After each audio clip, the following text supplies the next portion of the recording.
എല്ലാവരുടെയും ആഗ്രഹമാണ് പരീക്ഷയിലൊക്കെ നല്ല മാർക്ക് വാങ്ങിക്കുക എന്നുള്ളത് അല്ലേ? പക്ഷെ പലർക്കും അറിയാത്ത അല്ലെങ്കിൽ പലരും ആലോചിച്ച് വിഷമിക്കുന്ന ഒരു കാര്യം കൂടിയാണ് എങ്ങനെ ഈ നല്ല മാർക്ക് വാങ്ങിക്കുക, എന്ത് ചെയ്താലും എനിക്കിപ്പോൾ നല്ല മാർക്ക് കിട്ടുക എന്നുള്ളത് അല്ലേ? അപ്പോൾ ഇനി നിങ്ങൾ ആരും അങ്ങനെ ഒരു കാര്യത്തെ ഓർത്ത് വിഷമിക്കണ്ട. കാരണം അതിനുള്ള സൊല്യൂഷനായിട്ടാണ് മിസ് ഇന്ന് വന്നിട്ടുള്ളത്. അപ്പം നിങ്ങളെ നല്ല മാർക്കിലേക്ക് എത്തിക്കാൻ, അതായത് നിങ്ങളിപ്പോൾ വാങ്ങുന്നതിൽ നിന്ന് ഇരട്ടി മാർക്കിലേക്ക് നിങ്ങൾ എത്തിക്കാനായിട്ട് നിങ്ങളെ ഹെൽപ്പ് ചെയ്യുന്ന 3 അതായത് വെറും 3 ടിപ്സുമായിട്ടാണ് മിസ് ഇന്ന് വന്നത്.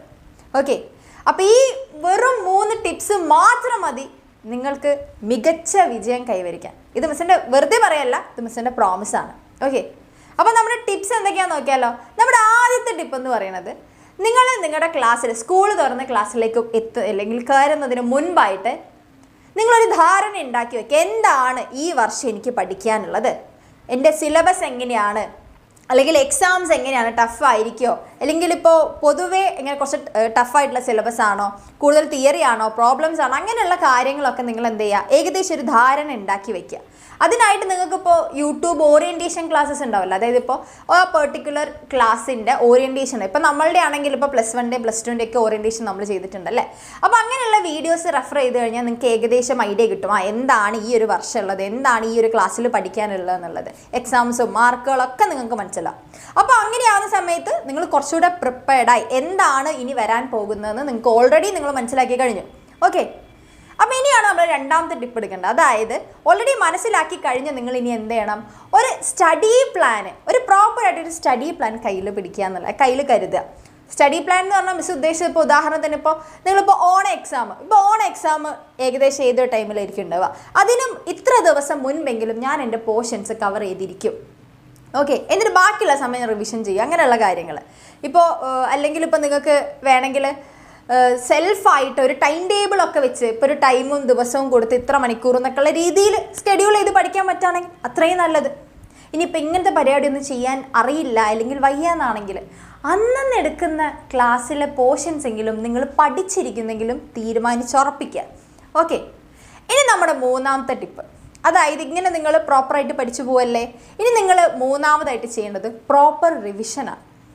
പലരുടെയും ഒരു മിസ്റ്റേക്ക് എന്ന് പറയുന്നത് നന്നായിട്ട് നല്ല എഫേർട്ട് ഇട്ട് പഠിക്കും, പക്ഷെ ആൻസർ ഷീറ്റ് കിട്ടുന്ന സമയത്ത് അവർ ഇട്ട എഫേർട്ടിനനുസരിച്ചുള്ള മാർക്കായിരിക്കില്ല. ഇപ്പോൾ പല കുട്ടികളും പറയാറുണ്ട്, ഇപ്പോൾ മിസ്സിൻ്റെ പഠിക്കുന്ന സമയത്ത് മിസ്സിൻ്റെ ഫ്രണ്ട്സൊക്കെ ഒരുപാട് പേര് പറയുന്നത് കേട്ടിട്ടുണ്ട്, നന്നായി പഠിച്ചതാണ് പക്ഷേ ആൻസർ ഷീറ്റിൽ അത് കാണാനില്ല. ഇപ്പോൾ ചിലപ്പോൾ ടീച്ചേഴ്സൊക്കെ പാരൻസ് മീറ്റിങ്ങിന് പറയും നന്നായി പഠിക്കണ കുട്ടിയാണ്, പക്ഷേ പരീക്ഷയിൽ അത്ര അങ്ങോട്ട് മാർക്ക് കിട്ടുന്നില്ല എന്നുള്ളത്.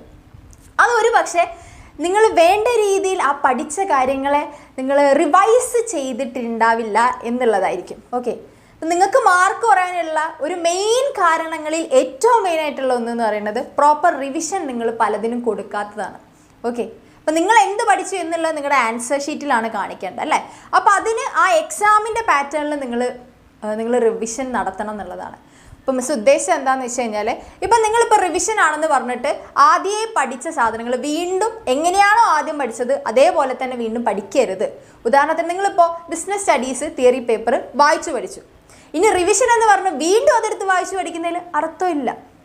അവിടെ നമ്മൾ ചെയ്യേണ്ടത് ഒരു സ്റ്റെപ്പ് മാറ്റി ചവിട്ടണം. അതായത് ഇപ്പോൾ പഠിച്ച സാധനങ്ങളെ ക്വസ്റ്റ്യൻസ് വെച്ച് പ്രാക്ടീസ് ചെയ്യുക, എക്സാംസ് അറ്റൻഡ് ചെയ്യുക, അല്ലെങ്കിൽ PYQ സൊല്യൂഷൻസ് വെച്ച് പ്രാക്ടീസ് ചെയ്യുക. ഇങ്ങനെയൊക്കെ ചെയ്യുന്ന സമയത്ത് നിങ്ങൾ ആ പഠിച്ച സാധനത്തിന് ആപ്ലിക്കേഷൻ ലെവലിലേക്ക് നിങ്ങൾ മാറ്റുകയാണ് ചെയ്യുന്നത്. അപ്പോൾ എക്സാം എന്ന് പറയുന്നത് ഒരു ആപ്ലിക്കേഷൻ ലെവലിലുള്ള സാധനമാണ്. അപ്പോൾ ആ ലെവലിലേക്ക് നിങ്ങൾക്ക് എഴുതണമെന്നുണ്ടെങ്കിൽ നിങ്ങൾ ഓൾറെഡി അതിന് മുൻപേ അങ്ങനത്തെ രീതിയിൽ പ്രിപ്പറേഷൻസ് നടത്തിയിട്ടുണ്ടാവും. എന്നാൽ മാത്രമേ നിങ്ങൾക്ക് എഫക്റ്റീവായിട്ട് എക്സാംസ് അറ്റൻഡ് ചെയ്യാൻ വേണ്ടി പറ്റും. ഈ പറഞ്ഞ 3 ടിപ്പ് നിങ്ങളൊന്ന് ഫോളോ ചെയ്ത് നോക്ക്. നിങ്ങൾക്ക് തീർച്ചയായിട്ടും നിങ്ങൾ ഇപ്പോൾ വാങ്ങിക്കുന്ന മാർക്കിൽ നിന്ന് എത്രയോ ബെറ്റർ ആയിട്ടുള്ള മാർക്കിലേക്ക് നിങ്ങളെ കൊണ്ട് എത്തിക്കും അത്. ഓക്കെ, അത് ഇപ്പം നിങ്ങൾ കേൾക്കുന്ന സമയത്ത് ഒരു കുഞ്ഞി സാധനമായിട്ട് തോന്നും, പക്ഷേ ഒരിക്കലും ഇതൊരു കുഞ്ഞു കാര്യമല്ല. നമ്മൾ ജീവിതത്തിൽ പലതും കുഞ്ഞാണെന്ന് കരുതുന്ന കാര്യങ്ങൾ ആക്ച്വലി കുഞ്ഞല്ല ശരിക്കും. അതിനൊക്കെ വലിയ മാറ്റങ്ങൾ ഉണ്ടാക്കാൻ പറ്റുന്ന അത്രയും കെൽപ്പുള്ള കാര്യങ്ങളാണ് ഈ കുഞ്ഞു കാര്യങ്ങൾ. ഓക്കെ, അപ്പോൾ ഈ 3 ടിപ്പുകളും നിങ്ങൾ ഇനി അടുത്ത നിങ്ങളുടെ ക്ലാസ്സിലേക്ക്, നിങ്ങളുടെ പുതിയ അക്കാഡമിക് ഇയറിലേക്ക് നിങ്ങൾ ഫോളോ ചെയ്യുന്ന തന്നെയാണ് മിസ് വിശ്വസിക്കുന്നത്. അങ്ങനെ ഫോളോ ചെയ്തിട്ട് നിങ്ങൾക്ക് എങ്ങനെയുണ്ട് നിങ്ങളുടെ ഇപ്പോൾ ഒരു ഓൺ എക്സാം ഒക്കെ കഴിയുമ്പോൾ നിങ്ങൾക്ക് ഏകദേശം ഈ ഒരു ടിപ്പ് ഫോളോ ചെയ്തവരാണെങ്കിൽ നല്ല മാറ്റം കാണാൻ സാധിക്കും. അതിനുശേഷം നിങ്ങൾ എനിക്ക് ഈ കമൻസിൽ വന്ന് പറ എങ്ങനെ ഉണ്ടായിരുന്നു, നിങ്ങൾക്ക് മിസ് പറഞ്ഞ രീതിയിൽ നിങ്ങൾ ഫോളോ ചെയ്തിട്ട് എന്നുള്ളത്. ഓക്കെ, ഇനിയിപ്പോൾ ചിലർക്കിപ്പോൾ ഞാൻ നേരത്തെ പറഞ്ഞതുപോലെ ഒരു പ്രോപ്പർ ടൈം ടേബിൾ ഉണ്ടാക്കാനും റിവിഷൻ നടത്താൻ, അതായത് എക്സാംസ് അറ്റൻഡ് ചെയ്യുക, PYQs ചെയ്യുക, ക്വസ്റ്റ്യൻ പ്രാക്ടീസ് ചെയ്യുക, ഇതൊക്കെ സെൽഫായിട്ട് ചെയ്യാൻ പറ്റാത്ത കുട്ടികളാണെങ്കിൽ എന്ത് ചെയ്യുക, നമ്മുടെ ബാച്ചിലൊക്കെ അഡ്മിഷൻ എടുക്കുക. അതായത് ബാച്ചിൻ്റെ ഒക്കെ പ്രത്യേകത ശരിക്കും അവിടെയാണ് വരുന്നത്. നിങ്ങൾക്ക് പ്രോപ്പറായിട്ട് ഒരു കാര്യം ചെയ്യണം എന്നുണ്ടെങ്കിൽ ചിലപ്പോൾ നമ്മൾ ബാച്ചിൻ്റെ ഹെൽപ്പൊക്കെ ഉണ്ടെങ്കിൽ വളരെ നല്ലതായിരിക്കും. ഓക്കെ, അപ്പോൾ കൂടുതലൊന്നും പറയുന്നില്ല. നമ്മൾ ബാച്ച് എന്താണെന്നുള്ളതും ബാച്ചിൽ എത്രത്തോളം അട്രാക്റ്റീവ് അല്ലെ അടിപൊളിയായിട്ടാണ് നമ്മൾ ഓരോ കാര്യങ്ങൾ എടുക്കുന്നതെന്നുള്ളത് പലർക്കും അറിയാം. ജസ്റ്റ് നമ്മുടെ യൂട്യൂബ് ക്ലാസ്സസ് ഒന്ന് കണ്ടാൽ മതി, ഞാൻ ആദ്യമായിട്ട് കാണുന്നവരാണെങ്കിൽ. ഓക്കെ, ജസ്റ്റ് ഒന്ന് നമ്പറിൽ കോൺടാക്ട് ചെയ്താൽ മതി കേട്ടോ. ഓക്കെ, നമ്മുടെ ഫീ വരുന്നത് 4999 ആണ് കേട്ടോ, ഒരു വർഷത്തേക്ക് 4999 ആണ്. ഓക്കെ, അപ്പോൾ ഇത് നിങ്ങൾക്ക് എഫക്റ്റീവ് ആയിട്ടുണ്ടാവുമെന്ന് വിശ്വസിക്കുന്നു. അപ്പോൾ ഇതുപോലെയുള്ള വീഡിയോസ് ആയിട്ട് മിസ് ഇനിയും വരുന്നതായിരിക്കും. അപ്പോൾ എന്താ, ഹാപ്പി ലേണിംഗ്, കീപ് ലേണിംഗ്.